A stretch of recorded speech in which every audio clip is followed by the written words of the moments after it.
Welcome back, everybody, to another episode of the Pittsburgh Pirates franchise. We start this one at 52-44, 7 games back now on the Brewers, as they have established a very strong lead. We are only 5 games above the Cincinnati Reds, and they are below 500, and hopefully this episode goes better for us. It was a skid to get us where we ended at the last one, and we've lost the last 2 games to Baltimore. Before we get to the All-Star break, we've got one more to go, and it will be Jared Jones versus Kyle Bradish. Now, we had plenty of offense in game 2, but we still lost 6-9.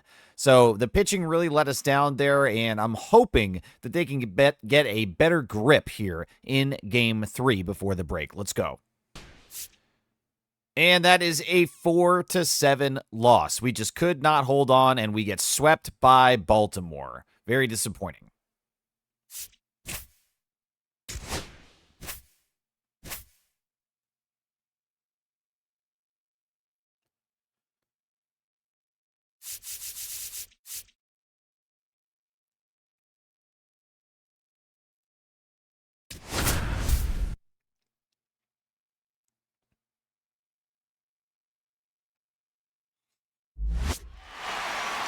And it's time for the Home Run Derby to kick off All-Star break. The All-Star break, rather. And we have a Pittsburgh Pirates player here. It's Bryan Reynolds. He will be part of the Home Run Derby participants. And there's a lot of really strong guys here. This is how the bracket breaks down. It's going to be Ohtani, Schwarber, Judge, Rooker, Green, Suarez, Reynolds, and Marte. All right, and we're going to step in with Bryan Reynolds here. To this point in the season, he's got 23 home runs, and that hopefully is going to continue as we take one deep to right field, and it's not a home run, just barely. All right, we're going to power swing on that one. That goes deep to right field. Man, I wish they would redo the rules here. 407 feet for our first homer. And that one is probably too high. I don't think that's going to continue to carry. It's close, and oh, it does go over. 386. Oh, that one felt good. Yeah, goodbye. Way up there at 421. That felt like a perfect one. Go over the wall. Yes, 420. All right, we're going to call our timeout, get that stamina back up and recharged, and crack one immediately to right center field, and that will absolutely have the distance. 428 feet. That's number 5. Nope. That one might go if it continues to carry. It looks like it will. Yes, it can. 388, number 6. Yes, that's exactly what I've been trying to hit the entire time. Deep to right field. Yeah, that one's gone. 457, wow. Wow, what a great hit that was, but I don't think that's out. Nope, off the wall.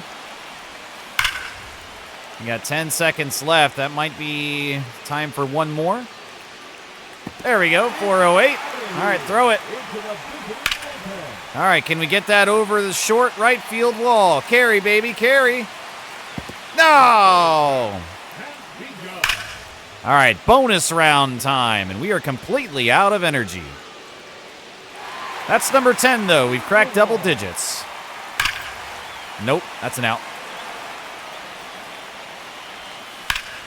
That's not enough. Maybe. Oh, okay. Ran out of steam. And that should be out. Yes, it will carry. Number 11, but we're at our final out. And I think that's going to be the final one right there. Yep. Bryan Reynolds will end the round with 11. And I just don't think that's going to be good enough against the competition here. And it was not. So Kyle Schwarber is the Home Run Derby champion this year. All right, well, that was a fun little break, but now it's time to check on who made the All-Star roster.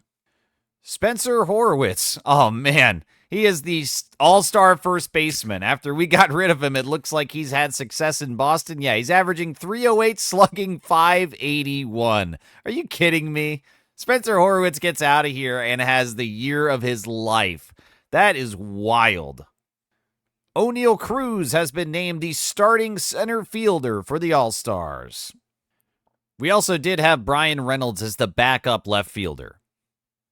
All right, fresh out of the All-Star break and back to baseball. We will host the next two series beginning with the Toronto Blue Jays. They are 4 games under 500, and beginning for us on the mound is Andrew Abbott. He has had, at least consistently, the most challenging part of this starting rotation. His ERA now is a 4.62. Everyone else is just under 4, with the exception of Paul Skeens, who is in the 2s. So Abbott right now has been having the toughest season, but despite that, he has a 9-2 record right now. This game will make him crack 100 innings on the year. Hopefully we see that strikeout rate go up just a little bit, but I'd like to see him get the runs more firmly under control. Let's begin in a positive way, please. Oh, wow, yes, that is a 10-2 blowout victory against Toronto. And it was definitely a team effort. Everybody on the team contributed. So Joey Bart, despite going 0-2, did walk 3 different times. That's awesome from him. O'Neal Cruz got a hit in his single counted at bat, and he took 4 walks today. That's incredible. My goodness. Jack Sawinski and Steve Seidlinker both had doubles today, and Evan Carter went yard twice. Nick Gonzalez also joining him, putting 1 over the wall. So Carter picks up 6 RBIs. What a day for him. And in addition to the doubles, Sawinski and Seidlinker also both errored out in the field. So stop that.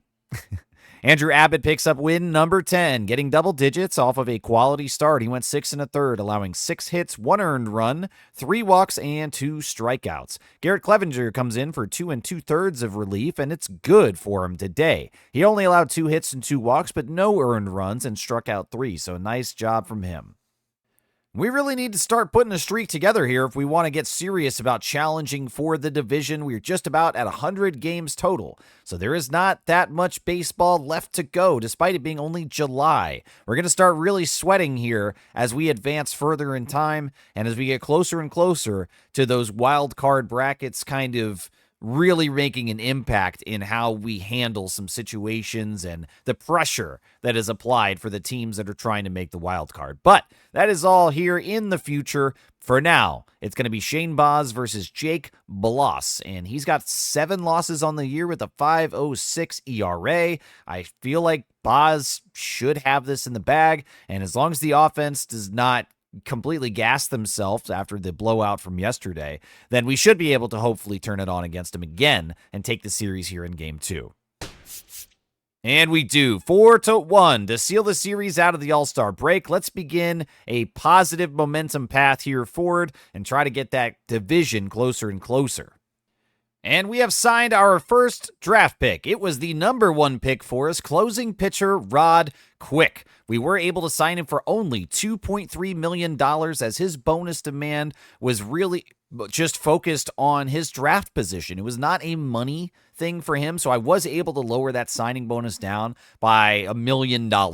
So we've signed him for 2.3, should give us plenty to play with, but I'm very excited about another potential closing pitcher that's going to start with a high overall. At 23 years old, we're going to get plenty of good value baseball out of Rod Quick. So very exciting to sign our number 1 draft pick right away. We have also signed Santiago Robles, the starting pitcher that we picked at number 73. He was the competitive balance pick in round 2 for us. He was not our true round 2 pick, but just a few spaces after that is where we picked him up. 21 years old, 81-96 potential with a 56-71 overall. I'm expecting good things out of Robles. All right, can we sweep Toronto and move into the Cleveland series on the back of 3 wins? Zach Littell is going to get the assignment versus Ranger Suarez. This should be a tougher matchup than the previous 2 games. And it still is the same result. That is a Pirates win and a sweep, 6-3. The offense has certainly come to life, as in the last 3 games against Toronto, we have scored 20 runs. And even more impressive after that is that the pitching staff has really reined it in. 2 runs in the first game, only 1 in the second game, and 3 in the third. All of them falling underneath that magical number 3 number that I always speak about. If we can score more than 3 and keep them under 3, that is a game, usually. So now it's going to be Paul Skeens leading off the Cleveland series versus Shane Bieber. Might be ace versus ace here, as we hope to continue the stretch. It is a loss today, 2-5, and Dennis Santana actually picks up the loss. Bieber does get the win to drop his ERA to a flat 3.0. Jared Jones is going to try to bounce back for us against Tanner Bibby. I think that's Bibby. Pretty sure that's Bibby. It's got to be Bibby. Oh, and it's the exact same result here, 2-5, as we lose 2 games in a row, and it must be Groundhog's Day here against Cleveland. Andrew Abbott, the worst performing pitcher for us so far, and again, not that he's had a bad year, but he's just been the worst of the bunch, at least to this point in the season. He is going to be facing Gavin Williams as the Guardians continue their march towards dominance. They are 58-44. So I'd like to not get swept off of the back of sweeping Toronto. Come on, guys. Oh, man, not only do we get swept, but it's even worse. We get shut out 6-0. Oof. All right, so we swap sweeps, and now, after the off day, we go and travel to Kansas City. They are 57-46. It's going to be another tough series, and after that is the Chicago Cubs, so we might get a break there. They are 45-58. I think they're last in the division. Let me see. Yeah, they are currently tied for last in the division with the St. Louis Cardinals. 19.5 games back from the Brewers, and we are getting further back. Meanwhile, the Reds are getting closer and closer behind us. Our position here in the second, or as the second in the division, is getting a little more precarious day by day. So let's stop that and let's get a win against Kansas City. That's a big one, 12-1. What happened there? Well, the offense exploded, but it did not have any help today from Brian Reynolds or Joey Bart. Reynolds went 0 for 4, Bart 0 for 5. Neither one picking up a walk either, but Brian Reynolds at least had 1 RBI. Joey Bart had the toughest day, 0 for 5 with 3 strikeouts. Ouch. But everybody else did great. Max Schumann was the DH today, going 2 for 5. Jared Triolo, 3 for 4 with a walk as well. Sidelinker with a hit. O'Neal Cruz going 3 for 5. Sawinski and Gonzalez 2 for 4. And Arise 1 for 5. Doubles from Nick Gonzalez and Arise. A triple from O'Neal Cruz. Home runs from Jared Triolo, 2 from O'Neal Cruz, and 1 for Jack Sawinski. Triolo stole a base as well, and Shane Baz picks up win number 9, going 8 innings, allowing 5 hits, 1 earned run, 1 walk, and 4 strikeouts. That's an awesome game for him. Hunter Harvey comes in for an inning and allows 2 hits, but then gets himself out of the jam, picking up 3 strikeouts to end the inning and close the game out. That is awesome. All right, so that was a statement victory in Game 1. Zach Littell is going to take the mound for us here in Game 2 versus Alec Marsh. Can the offense continue? Well, they did enough of a good job, but the Royals are threatening a comeback here as they have scored a run in the 7th and 8th inning to give them only a 1-run deficit. And now in the bottom of the 9th with David Bednar, our closer, there is 1 man on, nobody out. Let's step in. And it's Vinny Pasquantino at the plate for Kansas City. Let's start low and inside with the fastball. That's a big-time miss, but luckily he watches it. All right, we'll try a splitter low and away now. That's a pretty good one, but no, it's going to find the gap in left center field, and that will score the tying run for the Kansas City Royals. Carter can't even pick it up either. Hello? Throw that ball in there, man. Now there's a runner in scoring position, and the game is tied. All right, so we got to try to push extras now, and this is going to be even tougher than the original situation that we were brought in for, as they've got essentially that ghost runner, but it's the bottom of the 9th, so that means Kansas City could walk this thing off, and Bednar needs to be on his absolute best right now. And Rise is going to grab that. We're going to run it back to first, and we've got the out. Meanwhile, the go-ahead and winning run advances to third base. All right, Mauricio Dubon steps to the plate now, and it's all about preventing that run. I'm going to give him a curveball away. That misses center cut of the zone, and that'll do it. The Kansas City Royals are going to walk this thing off. Man. That's a tough loss for David Bednar. As that situation, we just saw him crumble. So we'll give the ball back to Paul Skeens to begin this one, and he goes against Chris Sale with a 3.63 ERA and a 9-5 record. Sale's been having a good year, but Paul Skeens has done better, despite doubling the amount of losses. Gosh, it really does mirror real-life Pirates baseball, doesn't it? Paul Skeens has been absolutely stellar, but he still has twice as many losses as he does wins. A 5-10 record for this guy is just unjust. And we cruise to a victory in Game 3 to take the series and end it on a positive note. Thank you very much for that. Paul Skeens gets win number 6. And we have also signed Michael Pollard, and he was our round 2 true pick. At number 66, he's a first baseman, and I hope that he turns out well for us. All right, so it turned out to be a good series for us, regardless of that situation in Game 2. That was tough, but we'll move on now to Chicago and try to continue to make headway within the division. They are 10 games under 500, and we are 8 games above it. So there's a big gap here between these two teams, but Shota Imanaga on the mound for them with a 7-7 record looks to be having a good year. It's only a 3.39 ERA, so he's done well. I'd like to see Jared Jones continue to make progress and inroads on that ERA. It was pretty scary to start the year, but he's got it down to a 3.90, so let's just keep that up. And it's a 6-1 win. Excellent job. Jones does get win number 6, and his ERA drops to 3.71. Next up is Andrew Abbott. That's another guy that needs to carve out some space on that ERA and continue to lower it. He's picked up a lot of wins this year so far, but I think it's mostly been because of the offense backing him up on his starts, but he's at least getting deep enough to get credited with the win. So again, it's not really been a bad year. A 4.46 ERA is certainly not the worst, but I expect better from him. And so ultimately right now, he's just not quite where I want him to be. And we lose his start 3-9. I want to see where all those runs came in. Well, Abbott gave up 4 of them, and unfortunately, Garrett Clevenger joins him in the 4 club. After only an inning, Clevenger allowed 4 earned runs off 3 hits and 2 walks. What a disaster that was. Hunter Harvey then stretches his legs out and goes 2 1/3 for us, allowing 3 hits and an earned run as well, but that's much more appealing than either one of the other 2 pitchers today.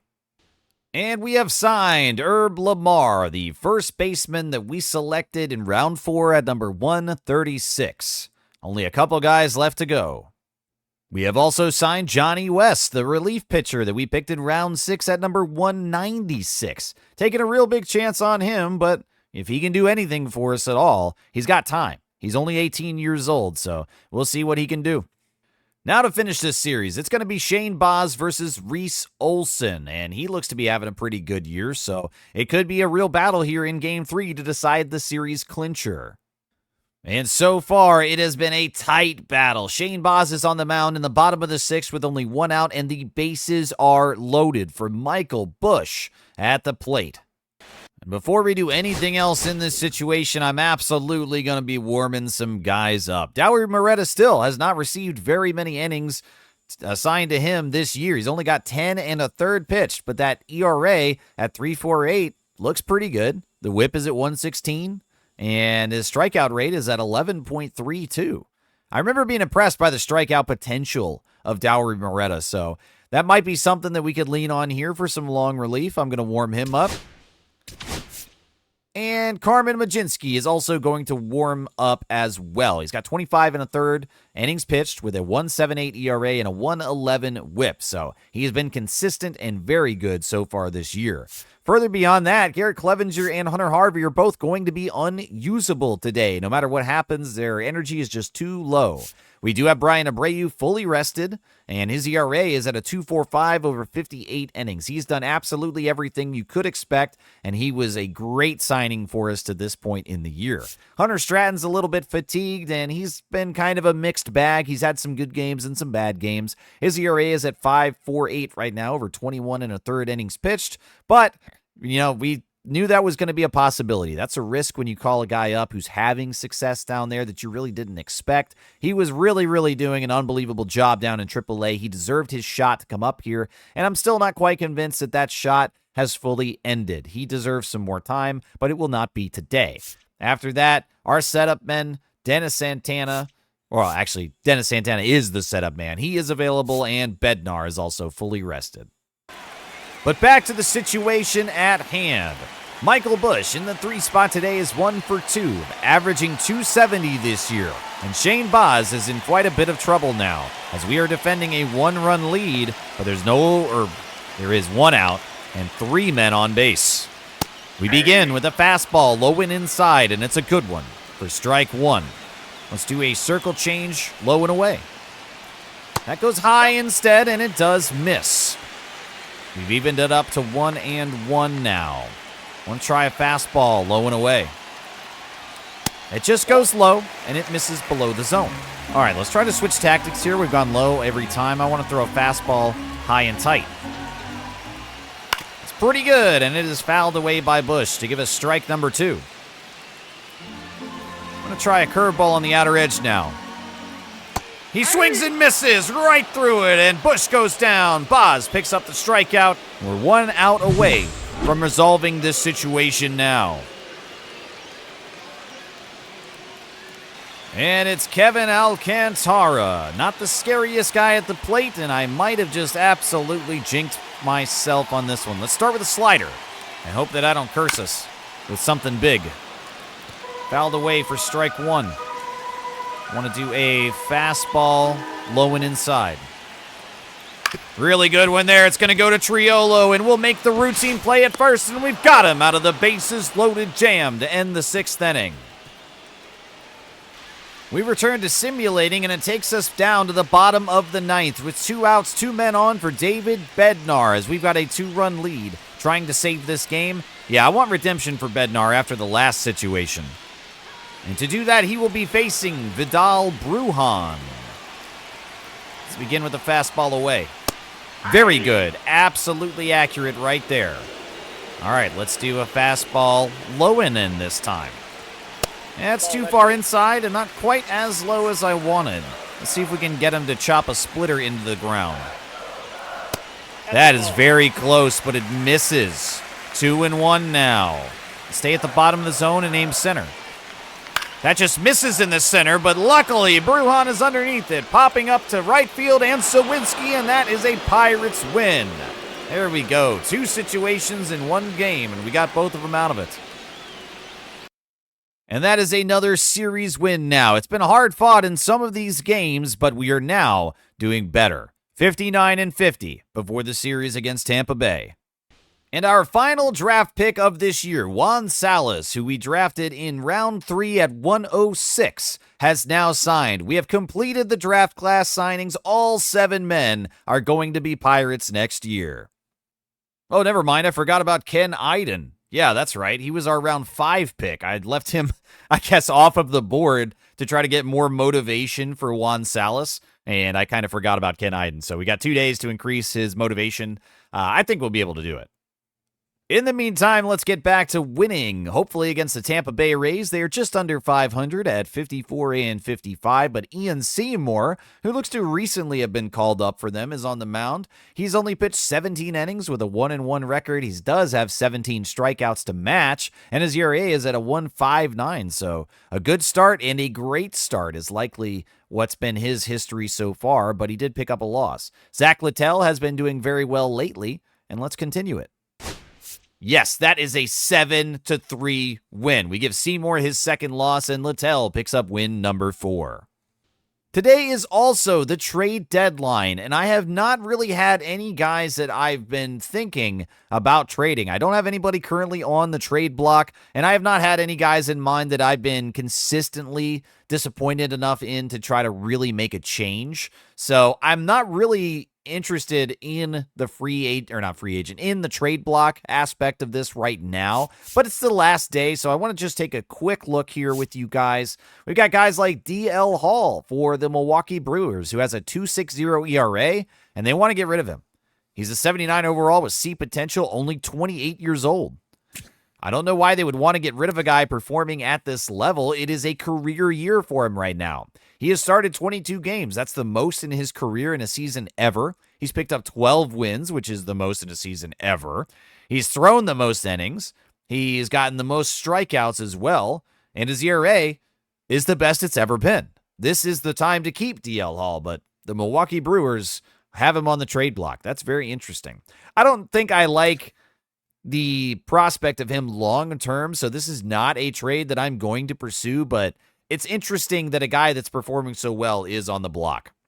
There's also relief pitcher Jorge Alcala, and he is currently doing an unbelievable job right now. He's got a 2.04 ERA over 70.2 innings. What is going on with Jorge Alcala?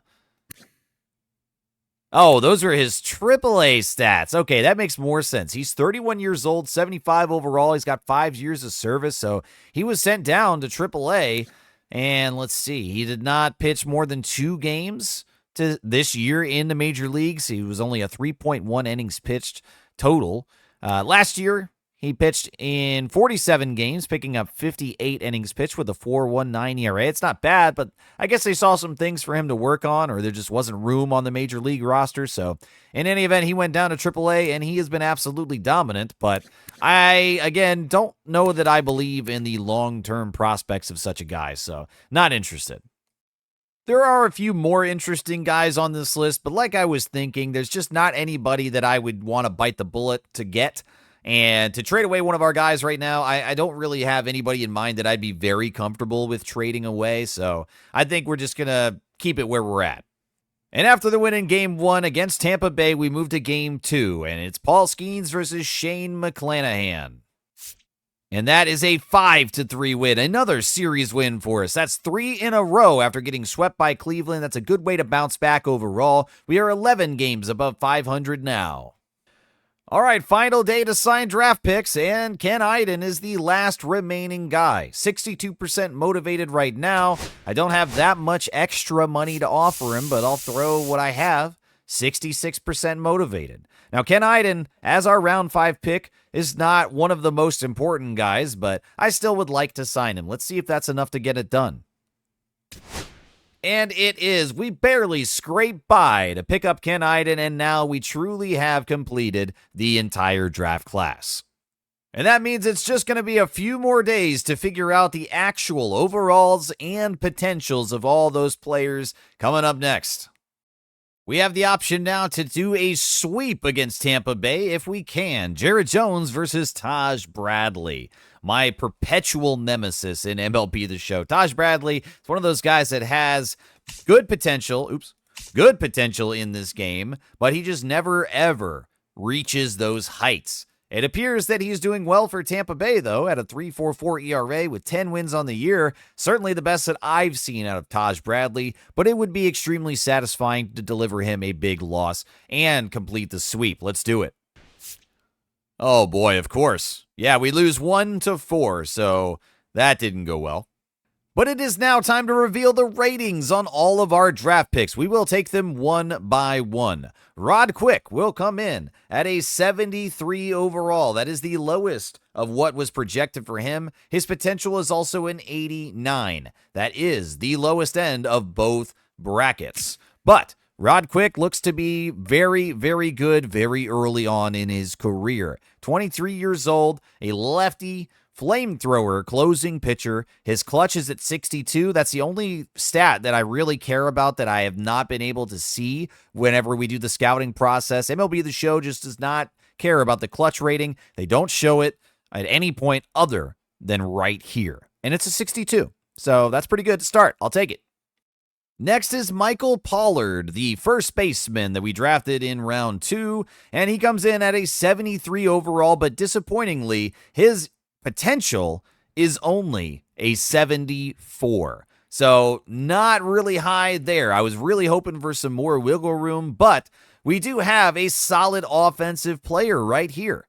Vision and discipline are both above 70, which is higher than league average, I would surmise. The power versus lefties is also at a 70. His contact for both sides is a 62. He is 75 on the durability rating. So all good things so far, everything you want. The clutch I'd like to see come up higher than 53, but he's going to have a very hot bat to start his career. The fielding numbers are definitely what worries me about him, as I don't want another Luis Arraez. I'd like to get somebody at first base that we can really truly depend on to deliver not only at bat, but in the field. And it might be Michael Pollard. Next is our competitive round 2 pick, Santiago Robles, and he comes in at a 67 to begin, but awesome for us, he's got a 92 potential. That is an A potential starting pitcher we drafted as a compensation pick. Excellent job for us. However, that clutch rating down at 23 is going to need a lot of improvement before I begin to trust this guy, but we at least know where the ceiling is. Juan Salas was our 3rd round pick, and we signed him. He is a 67 overall to begin, and he's got a 76 potential rating. So it's not the best, but a C potential, and on the higher end of that C rating. I'm not really disappointed in that. With the bonus of having Robles as an A potential, it takes away some of the sting of Salas not having a higher potential than that. But he did come in with a high overall at 67. So it's going to be a shorter route for him if he can do it. I'm worried about him hitting that ceiling just a little bit too early, but you just don't know how some of these C potential guys are going to work. We've seen crazier things happen. Our 4th round pick, Herb Lamar, is the next guy up, and he comes in high on his overall to begin at a 69. That is well up there in that range, but unfortunately his potential is slightly under it. It's a 68. So it's going to be another weird situation with him to where I might have to adjust his potential just to give him a little bit of room to grow. He's 18 years old, and I find it frankly absurd that MLB The Show would give this guy a negative growth potential. That's just really, really dumb to say that he's never going to be better or he should never be better than what he currently is at 18 years old. This is not how this works most of the time. Now, his offensive numbers, especially against righties, I'm very happy about. The vision being at 50 is lower than what I'd like to see, but the discipline and clutch might make up for it. Where I'm really worried about him and what's going to be the long-term play is to train up his fielding attributes. Fielding, arm accuracy, and reaction are all well below where I would like to see them, but at 18 years old, there's plenty of time for him to grow as long as that potential does not hamstring him. So if everything just declines, Herb Lamar is absolutely going to be a lemon in this draft class. The second to last pick that we made in the draft was Ken Iden, and he was the last man to sign with us. He's a 61 overall with a 70 potential, but I like where those fundamental numbers are at. At 20 years old, his vision, discipline, and clutch are pretty much at the baseline of where I'm like, okay, that's good enough to start. A 53, 48, and 52 rating for those things respectively. He also has a ton of speed and he likes to use it. He steals and he's very aggressive on the bases. The fielding ratings right now are pretty solid. They are the lower end of league average, I would say, 54, 53, 50, 57. That's all serviceable, so there's not really a weakness here. And I like that he's got some room to grow with his potential. Ken Iden's going to be someone to watch, but he might not be the most exciting guy. And as a round 5 pick, that's pretty accurate. And the final selection we made in the draft was a real wild card chance for us. It's Johnny West, a reliever who comes in at 57 overall, but unfortunately a 61 potential. There is very little growth that this man is going to be able to give us, and his clutch rating is currently at a 13. That would be a disaster to put on the mound in any situation whatsoever. This man crumbles like paper whenever there's anything other than an ordinary play or ordinary situation. Johnny West is our 6th round pick, was somebody that I had to desperately find and take a chance on. So there's not really any heartbreak here that he is not going to work out, but we'll put him down in the minor league system and see if there's any chance whatsoever. With deep potential and that lower overall, I doubt it. But again, you really truly never know. Some of these guys overperform. We just called up Hunter Stratton, who has a D potential, and he was doing unbelievable in AAA.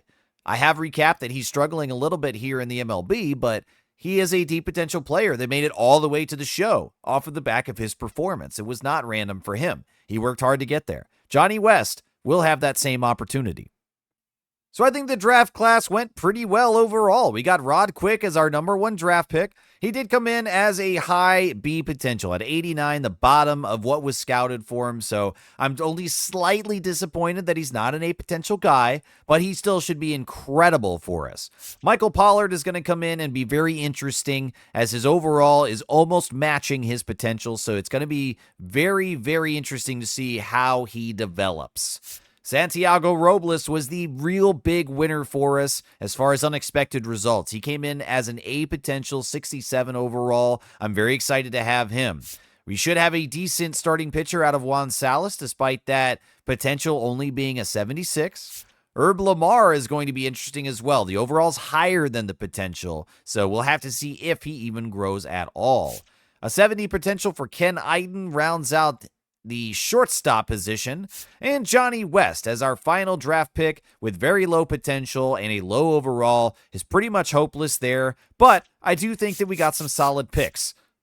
And that's where we're going to end this episode today. I want to thank you guys for watching. Let me know what you think of our draft picks and who you're excited to see or who you're disappointed and whose numbers came in lower than expected. Thank you guys for watching, and I'll catch you guys on the next one.